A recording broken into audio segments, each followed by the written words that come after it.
Yeah, I was like, I'm just going to throw the kitchen sink at music since this is where, you know, the universe is leading me. And it just ended up being a blessing in disguise. Welcome to Real Health with me, Karl Henry. Folks, from elite basketball to injury to singing sensation to Eurovision hopeful, all in an incredibly short space of time. To share some life lessons on what it takes to operate at a really high level and overcome adversity is singer Erica Cody. Erica, welcome to Real Health. Thank you for having me. Delighted to have you in. I'm so excited to be here. So let's get to know you a little bit. These eps are kind of like that. They're life lessons. They're chatting to interesting people who've had interesting lives and just getting to know them a little bit. And what they got through, and when things were tough, what they, you know, how they kept going and how they got into what they eventually do work-wise. Yeah. Were you always a singer? Was that always your thing? Yeah, that's the obvious question to ask. Yeah, I get asked that a lot as well. It was always a thing for me. Like, my parents loved music. They weren't musicians of like any sort, but you know, they were very much into sport. My mom was like an All-Ireland gymnast, squash player, did everything, you know, and then my dad was a professional basketball player who came over here in the 80s to play. So I didn't really have much of a say in the matter when it came to sport, which I'm actually really grateful for because it's given me so much life lessons that I've brought into my career today. But I grew up north side of Dublin, you know, very chill. My parents always encouraged me to do whatever I kind of set my mind to. It was always very much, you know, you don't have to do a 9 to 5, but if you're going to do something and you want to be a singer or you want to be a sports person, like, you need to put your all into it because you're not, like, there's no such thing as a free meal. So they backed your, even at a young age, they backed your always guide, they backed whatever you wanted to do. Yeah, they were really nourishing, I have to say, and I'm super grateful for that. Because when it came to school, I wanted to be super academic, but I just always found it really hard to concentrate, and I only excelled in things like sports and music. So from the age of like 3-4, I was in stage school, but I was also I was riding horses, then I was playing basketball, I was playing tennis. I always had a different amount of sports in my hand, but it always came back down to music and basketball. They were like my two loves. And yeah, it's funny how they just kind of, I didn't realise how much they would both come hand in hand when it comes to life lessons, because for me, I'm just like, I was only ever as good as my last game, and now I'm only ever as good as my last single or my last show. So it's definitely given me a lot, and it's taught me a lot of patience, and it's taught me that you need to have discipline, which I'm super grateful for. So yeah, long story short, I grew up playing. With perspective on stuff, like you live from single to single or show to show without being able to step back and say, Jesus, I've got loads of singles, or I've done the Eurovision, or I've done Dancing with the Stars, or it's one of those things that I'm just a go getter that sometimes I forget to stop and actually take it in. So when COVID happened, the big word that we hate saying, it's like, it gave me so much clarity, because it actually allowed me to sit in what I'd been building over the last couple of years, because the year before COVID was like everything was only getting bigger and better, and there was deals on the table, and it was, you know, it was about to really elevate, and, you know, I was ready to take that step and maybe jump outside Ireland for a little bit, and then COVID happened, and it was like, no, straight back into your box, and everyone needs to chill. So it was a lot of reflection. So you're obviously very driven, you're focused, so that you can see whether it's sport or music. Even listening to you, my headphones, you can get that. You know? And then all of a sudden, it stopped. Yeah, it career, just stopped. How do you handle that? I think it just took a lot of patience and reflection, and a lot of, like, because I used to always have the mindset of, what's meant for you won't pass you, and I'd never want to fall into the whole, because I'd wasted so much time on this before, like just comparing myself to other people's careers and being like, why do they get that festival lineup instead of me, and like, why isn't this happening for me at the same time? Like, I'm just as good, my music is just as good. And then it's just like, everyone's timing is so different, and they're just things that you can't predict. Your time will come when your time is right, and I'm so happy that I'm where I'm at now in my career, because I feel like I've had to go through so much, whether it was my mental health or my physical health or just life in general, to get me to where I'm at, that it's just made me more resilient and a lot more patient and a lot more trusting in the process of especially navigating the music industry, especially being a woman in the music industry, you know. Of course, compare and despair is it's almost the phrase of the moment with the world that we live in. We all compare to Instagram, to social media, to TikTok, whatever it may be. Fully. and to other people in your industry. Do you know what I mean? Like, you can't help but compare, or, you know, if you're having a bad day, like, don't get me wrong, I have those moments, but like when it's time to put the blinkers on, it's like, I'll go, like, there's no looking left or right, it's just straight ahead.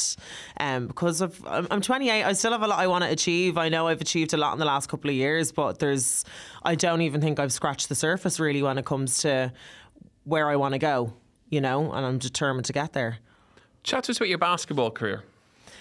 Yeah, so the basketball one is funny. So I was always juggling basketball and music. I'd be going from rehearsals and a show to training or vice versa. And, you know, with my dad being a professional basketball player, it was always, that was my summers, that was my weekends, like it was my whole life. So it always kind of felt really strange that I would always gravitate towards music, because naturally you just be like, oh, basketball is just going to be her path, you know. And then years of playing, I did my first support slot gig when I was 15, 16 for WizKid, and I remember catching a bug then, and I was like, okay, I need to do this, but I also really love basketball. So I started playing at a really high level from like the age of 17. I was playing Super League with DCU Mercy. You know, travelling up and down the country. I got a scholarship then to go to BIM. There was talks of me going to the States to possibly go on a D1 scholarship to play basketball. And the more I thought about that, it came time to kind of do my CAO, and also, you know, I'd have to do my SATs, and there was deadlines for that. And I was just like, I don't think this is my dream. It's not where... I just feel like there's somebody else who's more deserving and more hungry for it than I am to dedicate all of that time and energy. Because if I was on a D1 scholarship in the States, it's like you don't leave the gym, you know, it's your everything. And I really wanted to try and focus on music too. So yeah, America didn't happen. I was like, I'm going to stay here. I'm going to go get my degree, kill a little bit of time, because I'm like, what am I doing? I'm just a 17, 18-year-old who's trying to figure it out. And I went to BIM. I got a scholarship at BIM through DIT. I think it's now TU that they call it. Oh, yeah. So I had a scholarship there, and I was studying vocals, but I was also on a basketball scholarship. So in my eyes, I had the best of both worlds. So I was playing Super League Monday, Wednesday, Friday, training with college Tuesday, Thursday, then up and down the country at the weekends, and then also gigging. And in between. Is that that is your natural persona? That is it's the graft, the work, it's energy, it's all on. It's just like, all I'm used to. That's a busy schedule. Yeah, like, and I look back on it now and I'm like, Jesus, like, how did I do it? Like, that's just nuts. But it's just, when you have that drive and you're hungry for something, like, you'll just make it happen, and you'll do anything to make it happen. So when it came to, you know, being in college from like 9 till 4 and then having to go to training, and from like 6 till 9, and then you're up the next morning because you have to go down the country to play, you know, Tralee. You just get used to it, and like the people you're surrounded by are like your driving force for it too. So you're like a family. And yeah, I got injured then when I was playing Super League. We were playing like a quarter final of the cup, and I went one way, my knee went the other way, heard a snap, and I was like, yeah, that's it, I think I'm done. I originally thought I just dislocated my knee, but I was in the ambulance, you know, having a great time on... I was like, yeah, it's grand, it's just a sprain, I'll be back in no time. And sure, a couple of MRIs later, and misread MRIs, I had a torn ACL, and it took me 9 months to a year to come back. I was so supported by my college as well, because obviously I was still on my scholarship, so I was like, oh my God, am I even going to be the same player? And then I have all these things in my head. But I'm very optimistic. I'm always like, when there's, you know, every negative has to come with a positive. And for me, it was like literally when I was sitting in the hospital bed with like a brand new knee, I was like, hey, what am I going to do with the next 9 months to a year of my life while I'm doing rehab? Because I have, like, rehab is mandatory, so I can just walk and do normal things again. And yeah, I was like, I'm just going to throw the kitchen sink at music, since this is where, you know, the universe is leading me. And it just ended up being a blessing in disguise. And that was my biggest life lesson, I think, was having to choose, because it got to a point I was like, Erica, your body is obviously telling you can't do this. You can't keep going from shows to games to college to also trying to have a social life. You know, it's not going to work. Yeah, because I sacrificed a lot. A very severe college experience. Yeah, like through my teens, obviously I was really involved in the scene, and especially the R&B and hip hop scene. It was, you know, thriving with like the likes of Hair Squad and Reggie Snow and all these amazing acts. So like I was really immersed in it from, I'd say, 15 until I was about 18. And then music took over, basketball took over. So I did sacrifice a lot. I still have a lot of those friendships, which is amazing, and I feel like I'm back to where I started, which is really nice. And that comes with like taking time off and just like living life and enjoying it, so I can be inspired to do the next thing. But yeah, I definitely sacrificed a lot. I missed a lot of birthdays. I missed a lot of family occasions. I've used to hear people saying that when I was younger, like when I'd be looking at like my favourite artists and stuff, and then it was like, oh, I get it now. Like I can't go to my little brother's birthday party, or, and you just miss out on these things. But, I think when you've a bigger picture in your head and you know that you know where you want to go, you'll do anything to kind of get there. Who was the role model then, for musically? Who was the poster on the wall, or the dream? Go on. Well, the dream was always Stevie Wonder. He was just someone who was always playing in the house from, like, I can remember as young as like the age of 3 listening to Stevie Wonder in the house with my dad singing Isn't She Lovely? Like, he was always my go-to. Obviously the likes of Alicia Keys and Justin Timberlake was my first love, and but Stevie Wonder, he's the guy.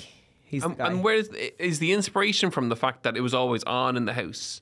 I think it was just that early sense of listening to really good music. I didn't realise how impactful it is when you grow up listening to just really great music. And that's it. He's one of those artists that just makes me feel. And I think when you have that in you, it's very hard to just switch off, and he's that person that I strike all my inspiration from, pretty much.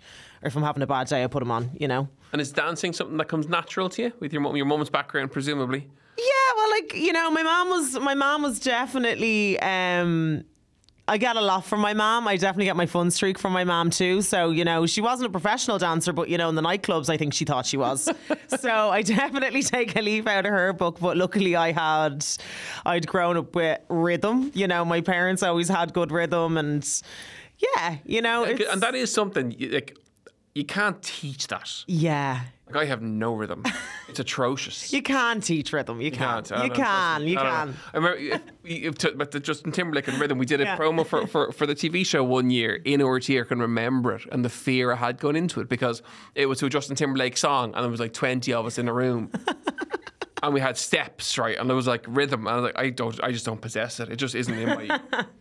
I can run and swim, I can do all that, but I'm telling you, rhythm I don't have. It takes time. It just takes time. But yeah, rhythm, I suppose, was just, I don't know, I'm just very grateful to my genetics, I suppose. If I've good rhythm, it's kind of just in my blood. But yeah. What about creating music then?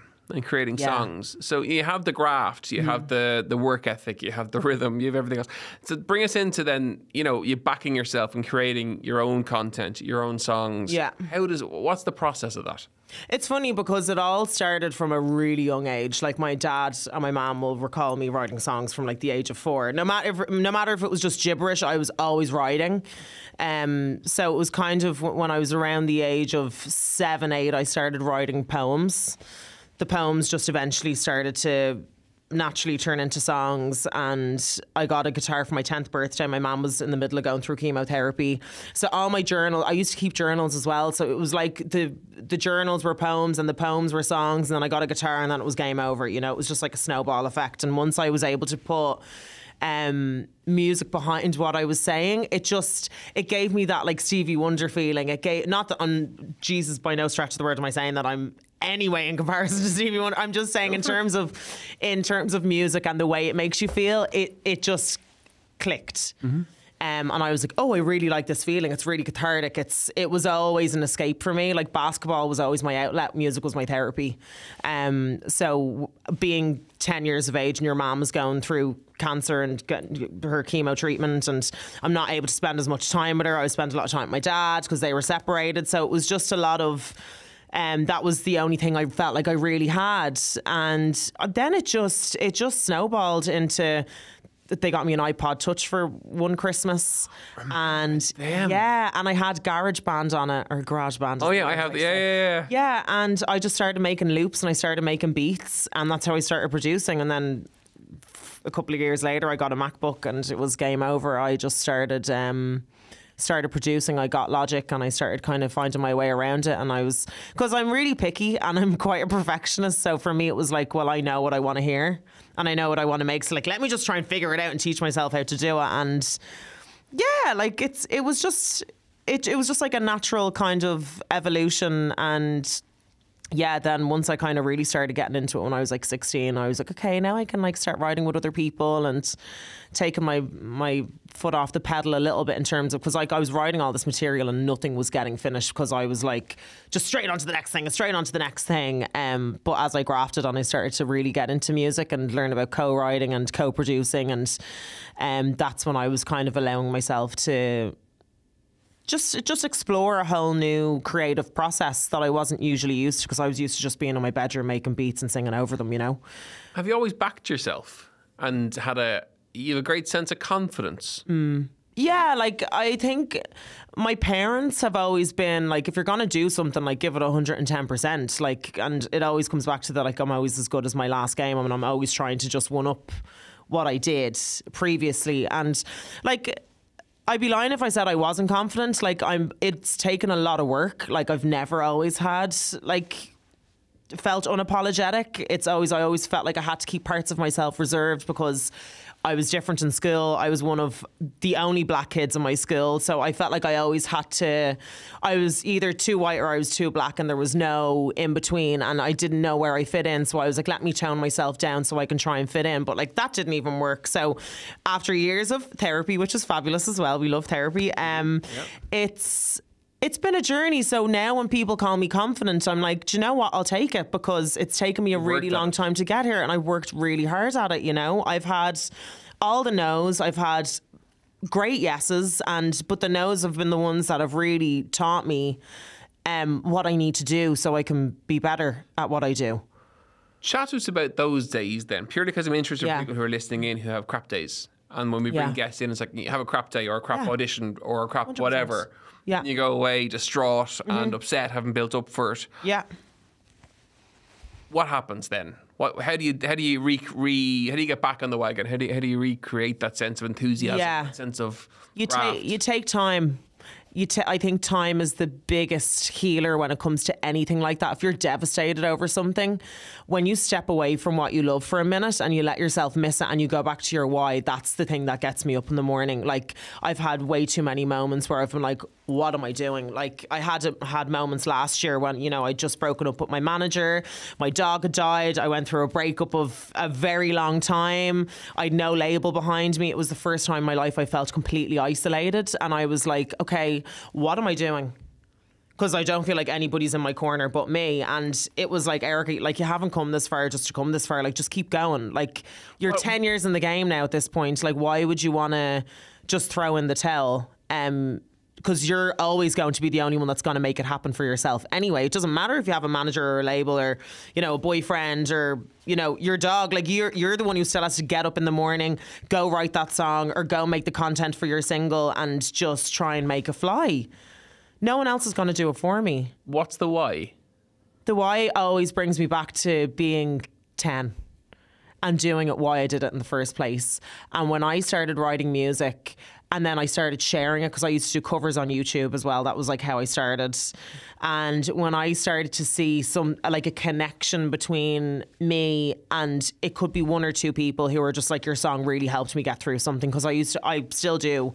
I write in a way that I try and mask what I'm going through, that like other people can relate it to whatever they could be going through. And once that fourth wall was broken, I was like, okay, yeah, there's no going back. Like, this is all I know. It's all I feel that I'm...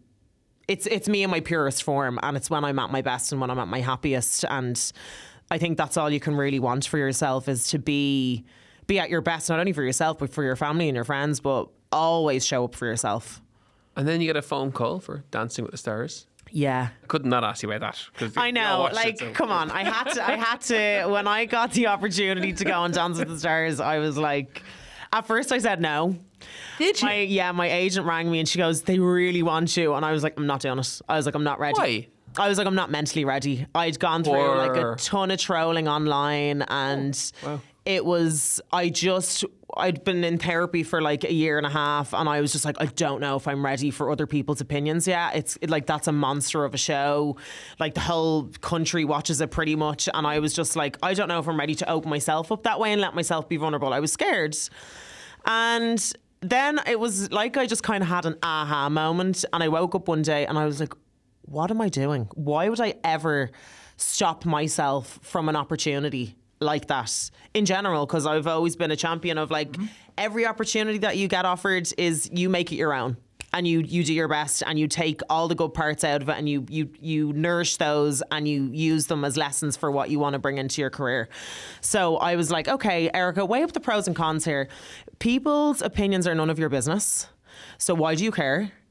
Second of all, you're getting to learn how to dance from scratch. Like I grew up in stage schools, like don't get me wrong, I did hip hop and commercial classes, but I was like, I'm going straight back to basics here. I love being out of my comfort zone and I love learning and I love growing. So I was like, why would I not take this on to be with a professional dancer 7 days a week, pretty much 8 hours a day, learning how to dance, get my stamina up, get my fitness up, and then I get to perform. It had been straight after COVID. I hadn't performed in like a year, and I was like, I was at that point when I said that to myself, I was like, yeah, I'm ready to go. I was like, all those things will only help me in my own career when it comes to being back on festival slots and being back touring and doing all those things. It'll just help me. Like it'll better me. Like I'm not gonna let other people get in the way of, you know, my happiness and where my career is gonna go. So I obviously called my agent back and I was like, I'll do it. And she was like, they're thrilled to have you. So then that was it, and it was wheels up from there. I ended up doing a TV show with Danny O'Reilly from the Coronas, one of my very good friends, at the main stage on RT1, and it was like taking over the late slot on a Friday night. So it was just like all these things were happening, and I was like, okay, Erica, if you learned your lesson from COVID, let yourself enjoy this process, because you don't usually. You just keep going and going and going. You don't know when to get off the train. So I definitely learned to let myself enjoy moments like that. And you got another one soon after Eurovision. Yeah. And then, so obviously I was saying, you know, last year was a massive change for me. It was like, there's this thing called Saturn's Return. I don't know if you've ever heard of it, but it's basically like when you turn 27, you end up straight back at the place when you were born. It's mad. It's like something to do with the planets and all.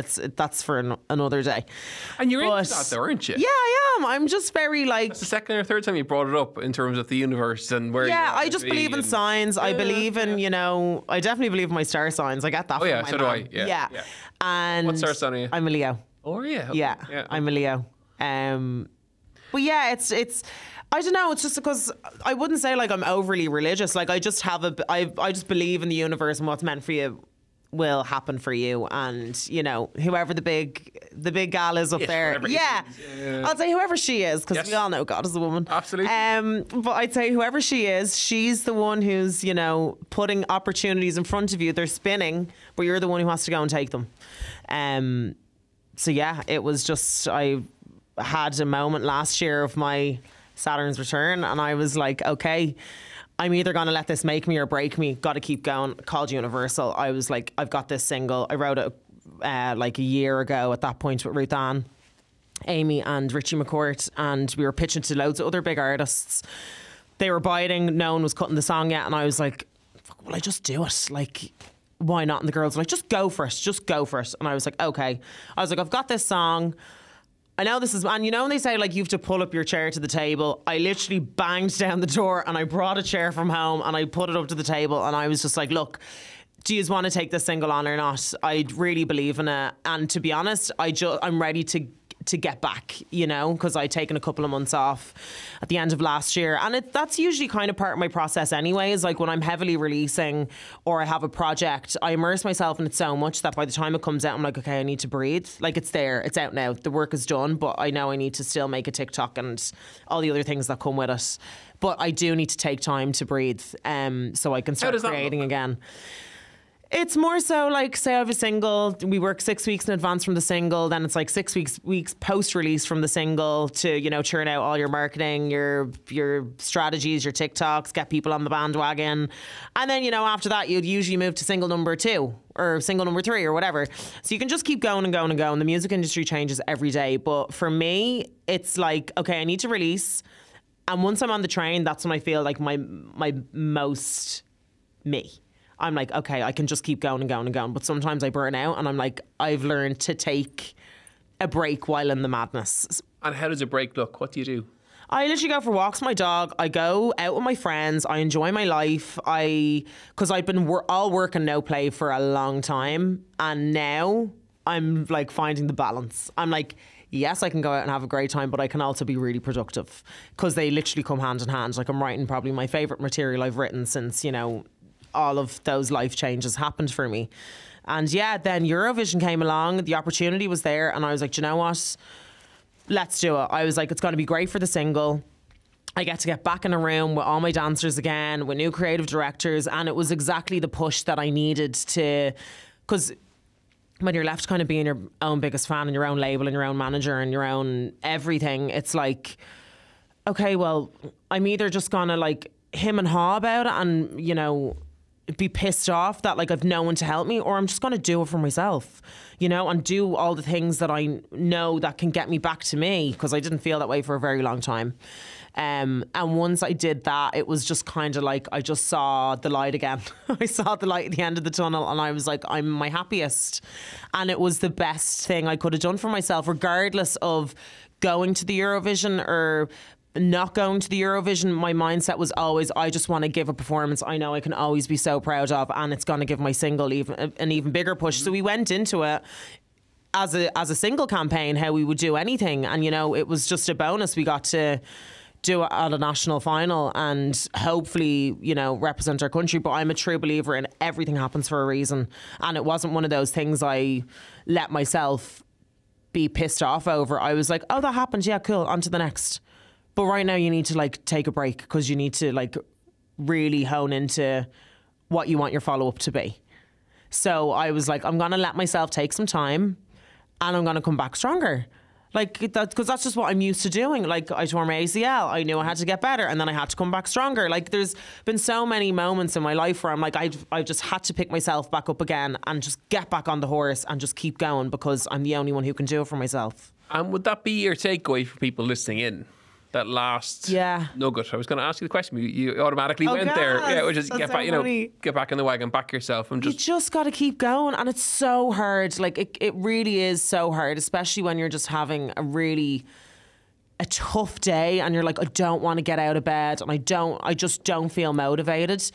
Have that day. Like actually have a day where you let yourself feel sorry for yourself. You know, like you're only human, and for me, it's like. I'd be like, okay, I'm having this day today, but I'm not having this day tomorrow. You know, tomorrow's a better day. Get out and walk your dogs. Get out into nature. Go for a coffee with your friend. If you need to talk to someone, go talk to someone. Like, just do all the things that just kind of bring you back to your centre. You know, because I think often, especially in this industry, you can just get so lost in the sauce. It's like, oh my God, there's this event, I'm getting sent, you know, custom bottles of, you know, the best tequila in the world. Like, it's just, you can get so wrapped up in it, but you can't stop yourself from experiencing either. And I've been such a workaholic that I was like, oh, I can't go out tonight because like I have to like do something tomorrow. And it's like, now I feel like a teenager again, because I'm like, oh no, I can do those things because I'm actually well able. You learn life. And you learn, and you just learn. So just get up and get back on the horse. If people want to listen to your music, follow your stuff, where?